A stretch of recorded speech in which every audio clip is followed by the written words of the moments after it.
બંને મહામંત્રીશ્રીઓ ભાઈ બાબુભાઈ વિક્રમસિંહજી, આપણા ડેપ્યુટી ચેરમેન અને ભાવિ ડેપ્યુટી મેયર કહી દઉં ને,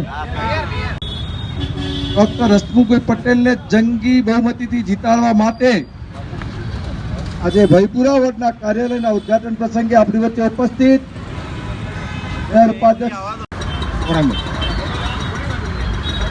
આપણા गिरधरभाई विनंती करो कि उम्मीदवार स्वागत कर। अमराईवाड़ी विधानसभा के भाजपा उम्मीदवार डॉक्टर हसमुखभाई पटेल आज हमारे साथ में हैं। चलो सीएम जानते हैं सर, हसमुखभाई पटेल क्या लग रहा है इस बार क्योंकि पहले दो के बीच में टक्कर था, तीसरा भी आ गया, आम आदमी पार्टी आई। नमस्कार, આપના માધ્યમથી એ જણાવવા માગું છું કે તમે હમણાં જે કીધું કે આમ આદમી પાર્ટી આવી ગઈ છે અને બીજા પણ આવ્યા છે, પણ મને તો એવું ક્યાંય કશું લાગતું નથી। તમે કદાચ એરિયામાં ફરો તો પણ તમને ક્યાંય આમ આદમી પાર્ટી જેવું કશું લાગશે નહીં। એક કોંગ્રેસના છે ઉમેદવાર, પણ જેટલી મને જનસંપર્ક મેં અત્યારે કરેલો છે, છેલ્લા ઘણા દિવસથી કરું છું, જે ગ્રુપ મિટિંગો કરું છું, એમાં જે જનપ્રતિસાદ મળી રહ્યો છે એ જોતાં મને લાગે છે કે એકદમ પ્રચંડ બહુમતીથી જીત મળશે। પણ અમરાઈવાડી વિધાનસભામાં આપણે કોંગ્રેસવાળા પણ સ્ટાર પહોંચી રહ્યા છે અને આમ આદમી પાર્ટી પણ થઈ રહી છે અને આમ આદમી પાર્ટી એમ જ કહી રહી છે કે આખો ગુજરાતમાં 125 પર લાવવાની પ્લાનિંગ છે, અમારી સરકાર બને છે અને ક્યાંક ક્યાંક કોંગ્રેસ પણ એવું જ કહે છે કે 125 પર અમારી સીટો આવે છે। શું કહેશો એના વિશે? તો એના માટે તો આપ એક વખત તમે અમારી જે જનસંપર્ક યાત્રા અથવા જો ગ્રુપ મિટિંગ ચાલતી હોય એની સાથે તમે આવો અને જનપ્રતિસાદ જુઓ તો તમને જજમેન્ટ આવશે કે કેટલો પ્રચંડ પ્રતિસાદ મળી રહ્યો છે। પહેલી બે પાર્ટી માટે તો કોઈ અવકાશ જ નથી। તો શું છે મુદ્દા સાહેબ, આપણે અહીંયા મુદ્દા શું છે, આપણે ઉમેદવારોનો પબ્લિક તમારા જેવા મુદ્દાથી કેવા મુદ્દા લઈને તમે આપણે જઈ રહ્યા છો?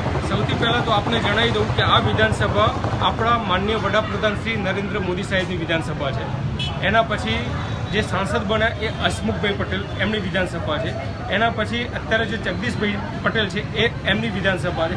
આ ત્રણે એટલા સરસ વિકાસના કામો કરેલા છે અને જનતા એટલી બધી પ્રભાવિત છે આ વિકાસના કામોથી એનાથી કે વિકાસ વિકાસ વિકાસ અને બીજેપી આ સિવાય જનતાનો બીજો કોઈ પ્રતિસાદ નથી। આગામી જીતો તો આગામી રણનીતિ આપણું શું રહેશે? વણ ઉકેલા એવા કેટલાય પ્રશ્નો છે અમરાઈવાડીમાં, શું પ્રાધાન્ય આપશો? હા, તમારી વાત સાચી, ક્યાંક થોડા ઘણા જે ઘસારાના હિસાબે જે પ્રશ્નો ડેવલપ થયા છે, પણ એનું હું અને મારા જે સાથી કાઉન્સિલર મિત્રો અને જે મારા સાથી પદાધિકારીઓ છે, પ્રમુખ મહામંત્રી, એ બધાના સાથ સહકારથી બને એટલો ત્વરાથી એનું સોલ્યુશન લાવીશું। પ્રધાનમંત્રીના 150 પ્લસનો ટાર્ગેટ છે, કેવી રીતે આપણે આ સંકલ્પને અમરાઈવાડી સહિત ગુજરાતની 180 વિધાનસભામાં અગ્રેસર રહેવાશે? ચોક્કસ વિશ્વાસ, મને પણ વિશ્વાસ છે કે 150 પ્લસ ટાર્ગેટ પૂરો થશે। બિલકુલ, આ વખતે ભારતીય જનતા પાર્ટી 150થી વધુનો ટાર્ગેટ લઈને ચાલી રહી છે, કેવી રીતે એને પૂરું કરશો અને ખાસ કરીને અમરાઈવાડીમાં કેવી રીતે જીતાડવા પ્રયાસ કરશો? ભારતીય જનતા પાર્ટી આખા દેશમાં છવાયેલી છે અને નરેન્દ્ર મોદી સાહેબના આશીર્વાદ છે। આ વિધાનસભા નરેન્દ્ર મોદી સાહેબ લડેલા છે, અમિતભાઈ પણ લડેલા છે આ જ વિધાનસભામાં, એટલે ઘોડાસરવાળો 40 બૂથો આવતા હતા। ભારતીય જનતા પાર્ટી અહીં હરહંમેશ જીતતી આવી છે। તમને નવીનતા લાગશે કે અહીં વિકાસના કામો એક વોર્ડમાં 250 કરોડ રૂપિયાના થયા છે અને મારા મિત્રો જે છે એમને કોઈ કામ કર્યું નથી અને ટીપની જેમ બહાર નીકળી અને પ્રચાર કર્યો, 15-20 દાડા પછી એ ખોઈ જવાના અને સમાજ વચ્ચે રહેવાવાળી આ ભારતીય જનતા પાર્ટીની જે સરકાર છે અને ભારતીય જનતા પાર્ટીના જે અમારા કાર્યકર છે હસમુખભાઈ, એ જંગી બહુમતીથી જીતશે। ઓછામાં ઓછા 50,000 વોટથી જીતેવી અમારી પોતાની એક કમળ અમે ગાંધીનગર મોકલી આપીશું એવી અભ્યર્થના સાથે ભારત માતા કી જય। क्या सर, इस बार कौन से मुद्दे लेकर के आप पब्लिक के बीच में जा रहे हैं? वैसे भी अमराईवाड़ी विधानसभा के बहुत सारे मुद्दे हैं जिसको मतलब कांग्रेस उठा रही है, आम आदमी पार्टी भी उठा रही है। पहले से ही अमराईवाड़ी विधानसभा में नरेंद्र भाई मोदी यहाँ के विधायक थे, इसके बाद हसमुख भाई पटेल विधायक बने, इसके बाद जगदीश भाई पटेल विधायक बने। उन्होंने इस कॉरपोरेटरों की सहायता से इतना विकास किया है कि हम जब सोसाइटी में जाते हैं तो पूछते हैं कि बजट कहाँ देने का है, तो सब विकास का काम सब पूरा होता है। अमरेवाड़ी विधानसभा में ये जो लोग हैं वो पहले से ही भारतीय जनता पार्टी के समर्थक रहे हैं, इसीलिए मैं जब यहाँ घूमता हूँ, यहाँ के प्रमुख होने के नाते मैं यहाँ पब्लिक को मिलता हूँ, तो पब्लिक कहती है कि भाई इस बार 50,000 से कम लीड नहीं मिलेगी और भारतीय जनता पार्टी का कमल खिलाकर हम 2024 की नरेंद्र भाई मोदी सरकार में ये कमल हम समर्पित करेंगे। कहीं न कहीं कांग्रेस और आम आदमी पार्टी का कहना है कि आज बेरोजगारी और महंगाई ने गरीब वर्ग की मध्यम की कमर तोड़ दी है। इस बार तो सत्ता में बीजेपी बिल्कुल नहीं आएगी, सत्ता में आने के लिए ताल ठोक रहे हैं कांग्रेस की और आम आदमी पार्टी की। क्या कहना है? ये लोग क्या है कि जब इलेक्शन आते हैं तो जो मेढक होते हैं इस तरह वो 10-15 दिन तक ये सब करते हैं, फिर जब इलेक्शन पूरा हो जाता है तो 5 साल तक कभी दिखे नहीं है। ये जो आम आदमी पार्टी है वो जो बोलती है ना वो खाली पेपर में बोलती है, उसमें कोई जगह हमने किसी को देखा ही नहीं, उसका उम्मीदवार कौन है क्या है उसका चिन्ह किसी लोगों ने उसमें देखा नहीं है। कांग्रेस में भी यही है कि कांग्रेस का उम्मीदवार जो है बराबर है, तो वो भी ये भारतीय जनता पार्टी के सामने कभी टिक नहीं सकेगा, क्योंकि जब पब्लिक का ही समर्थन है, लोगों का ही समर्थन है, तो उसको जीतने की कोई गुंजाइश नहीं है। भारतीय जनता पार्टी खूब बड़ी लीड से 50,000 से ज़्यादा लीड से भारतीय जनता पार्टी का विजय निश्चित है। શું કહેશો બાબુભાઈ, આ વખતે અમરેવાડી વિધાનસભામાં ભારતીય જનતા પાર્ટીના ઉમેદવાર અશ્વિની પટેલને કેટલી બહુમતીથી આ જીતાડવા પ્રયાસ કરશો? અમરેવાડી વિધાનસભા એ ભારતીય જનતા પાર્ટીનો હર હંમેશા ગઢ રહ્યો છે અને હર હંમેશા ગઢ રહેશે। અમરેવાડી વિધાનસભાની અંદર અગાઉ આપણા પીએમ એ આપણી મણિનગર વિધાનસભાના ધારાસભ્ય હતા અને એમાંથી વિખૂટી પડેલી આ અમરેવાડી વિધાનસભા છે। એટલે અમરેવાડી વિધાનસભાની અંદર આપણા પીએમ અને આપણા સંસદ સભ્ય ધારાસભ્ય આ બધા જ લોકોએ ખૂબ વિકાસના કામો કર્યા છે। એટલે કોઈપણ વ્યક્તિ જો કદાચ એમ સમજતા હોય કે ભારતીય જનતા પાર્ટીનો અમરેવાડી વિધાનસભાની અંદર નજીવી લીડે જીતશે, એ બિલકુલ વાહિયાત વાત છે। અને આ અમરેવાડી વિધાનસભાની અંદર જંગી બહુમતીથી અમારા ડૉક્ટર અશ્વિનભાઈ પટેલ જીતી અને રેકોર્ડ બ્રેક કરવાના છે।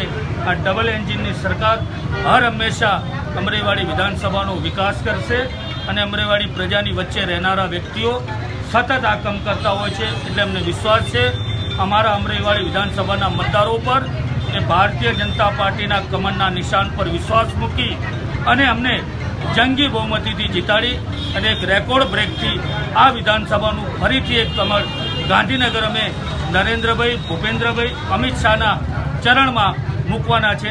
જય હિન્દ, જય ભારત। આ વખતે ભારતીય જનતા પાર્ટી 150થી વધુનું ટાર્ગેટ લઈને ચાલી રહી છે, કેવી રીતે એને પૂરી કરશો અને ખાસ કરીને અમરેવાડીમાં કેવી રીતે જીતાડવા પ્રયાસ કરશો? ભારતીય જનતા પાર્ટી આખા દેશમાં છવાયેલી છે અને નરેન્દ્ર મોદી સાહેબના આશીર્વાદ છે। આ વિધાનસભા નરેન્દ્ર મોદી સાહેબ લડેલા છે, અમિતભાઈ પણ લડેલા છે આ જ વિધાનસભામાં, એટલે ઘોડાસરવાળો 40 બૂથો આવતા હતા। ભારતીય જનતા પાર્ટી અહીં હર હંમેશ જીતતી આવી છે।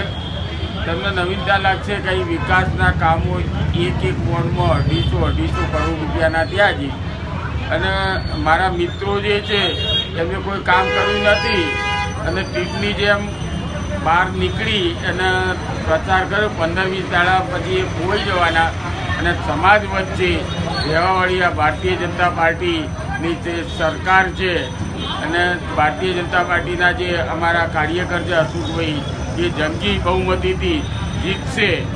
ઓછામાં ઓછા 50,000 વોટથી જીતાવી અમારી પોતાની એક કમળ અમે ગાંધીનગર મોકલી આપીશું એવી અભ્યર્થના સાથે ભારત માતા કી જય। अमरेवाड़ी विधानसभा में किस तरह से बहुत सारे मुद्दे हैं, कांग्रेस उठा रही है, आम आदमी पार्टी उठा रही है, क्या कहना है इसके बारे में? बीजेपी सरकार के यहाँ पे धारासभा में कुछ भी नहीं किया है, यहाँ पे बरसात में पूरी तकलीफ पड़ी, कोरोना काल में भी तकलीफ पड़ी, क्या कहना है? देखिए, ऐसा है कि विरोध पक्ष का काम तो विरोध करना ही है, चाहे कितना भी अच्छा काम हुआ हो, लेकिन जब तक वो विरोध नहीं करेंगे तब तक वो विरोध पक्ष कैसे कहलाएंगे।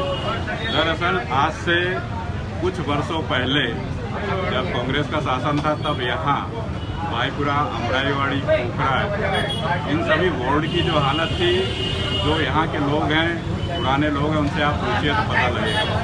भारतीय जनता पार्टी के आने के बाद में और मणिनगर विधानसभा के अंदर ही ये सब वार्ड थे उस समय।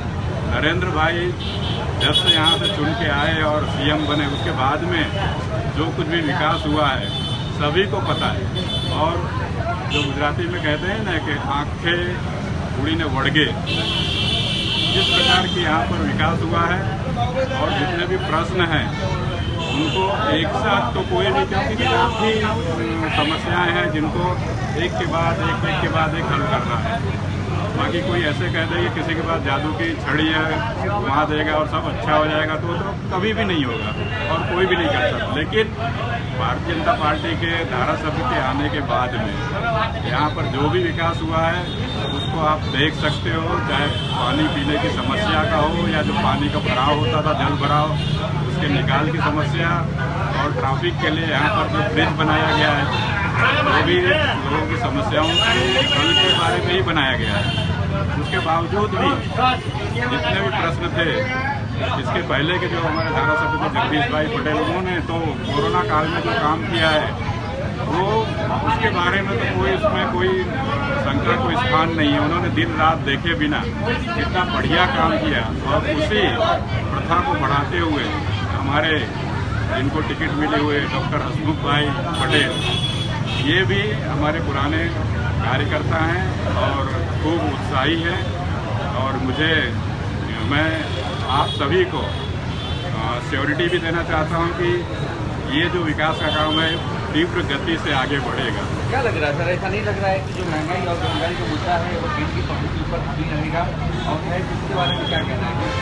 कांग्रेस और आम आदमी पार्टी महंगाई गरीब वर्ग का कमर तोड़ दिए, मजदूर कमर तोड़ दिए, बेरोजगारी कम से बढ़ती चली जा रही है, लेकिन बीजेपी हमें किसी प्रकार कोई शिक्षा नहीं ले पा रही है। बहुत सालों से नौकरी में कोई भी सरकारी नौकरी में कोई भर्ती नहीं आई है। ये सब बहुत सारे मुद्दे लेकर के वो लोग पूजा की जीत में जा रहे हैं।